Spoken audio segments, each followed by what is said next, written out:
ஒவ்வொருத்தர் வீட்டிலையும் இது இருந்தாவே போதும், கவலையே வேணாம், காசும் மிச்சம்.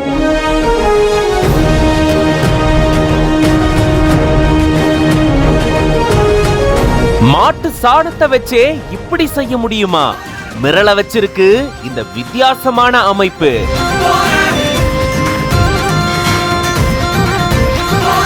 கண் முன்னாடி கொண்டு வந்து மிரள வச்சிருக்கு இந்த வீடியோ.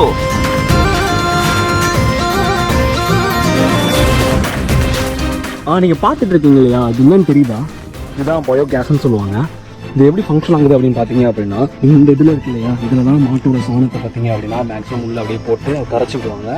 இது பார்த்தீங்கன்னா ஹோல்குள்ளே போய் உள்ளே போய் ஒரு கேஸ் ஒன்று ஃபார்ம் ஆகும். அந்த கேஸ் ஃபார்ம் ஆகுறது மூலியமாக பார்த்தீங்க அப்படின்னா அந்த கேஸ் எந்த மூலியமாக வெளியே போகுது, கேஸ் வெளியே போய் அங்கிட்டு இருக்கு பார்ப்போம். இது பார்த்தீங்க அப்படின்னா நம்ம அடிக்கடி ஏறி மிதிக்கலாம். உள்ள கேஸ் அப்படியே ஃபுல்லாகி வர வேஸ்டேஜஸ் பார்த்தீங்க அப்படின்னா அப்படியே தனியாக வெளியே வந்துடும். உள்ளே இந்த மாதிரி வச்சுருப்பாங்கன்னு நினைக்கிறேன். அதுக்கப்புறம் பார்த்தீங்க அப்படின்னா கேஸ் எது வழியாக வெளியே போகுதுன்னு பார்த்தீங்கன்னா இது வழியாக கேஸ் வெளியே போகுது. இது வழியாக கேஸ் உள்ளே போய் உள்ளே எங்களோட கிச்சனுக்குள்ளே போகுது. கிச்சனுக்குள்ளே போகிறது மூலிமா உள்ள நம்ம அது மூலியமாக ஒரு கேஸ் வச்சு அது எல்லாமே நம்ம சமைச்சிக்குவோங்க, யூஸ் பண்ணிக்குவோங்க.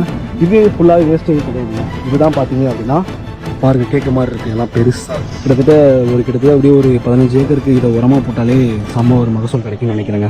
ஐந்திணை டாங்கி பிசினஸ் அப்படின்ற பேஜ்ல இருந்து இந்த வீடியோவை ஷேர் பண்ணிருக்காங்க.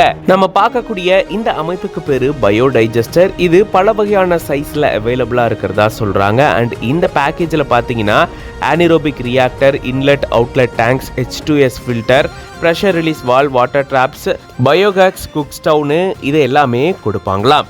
அண்ட் இதுக்கு ப்ராப்பரான இன்ஸ்டால்மெண்ட் இருக்கும் அப்படின்னு சொல்லப்படுது. வீட்டுல இந்த மாதிரி பயோகேஸ் செட்டப் வைக்கணும்னா நம்ம விதிகளை பின்பற்றி முறையா அதை நம்ம கடைபிடிக்கணும். பாதுகாப்பான டேங்க்ஸை கொண்டு வரணும், ப்ராப்பர் வென்டிலேஷனை வைக்கணும், தொடர்ச்சியா கண்காணிச்சு இதை ப்ராப்பரா மெயின்டைன் பண்ணிட்டே வரணும்.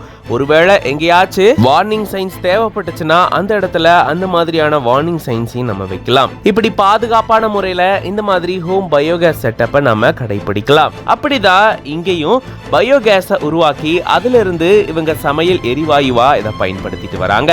பட் முன்னிருந்த முறையை விட இது பார்க்க கொஞ்சம் வித்தியாசமான அமைப்பு போல இருக்கு. கருப்பு நிறத்துல பெரிய ஒரு அமைப்புக்குள்ள இந்த மாதிரி மாட்டு சாணத்தை கரைச்சு ஊத்துறாங்க.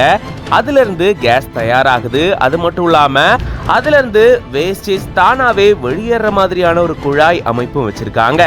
அண்ட் இதனுடைய ஒரு பக்கம் கேஸ் உருவாக்கம் அப்படி இருந்தாலும் இன்னொரு பக்கம் இந்த வேஸ்ட் ஆகக்கூடிய பொருள் கூட பயனுள்ளதா இருக்கு.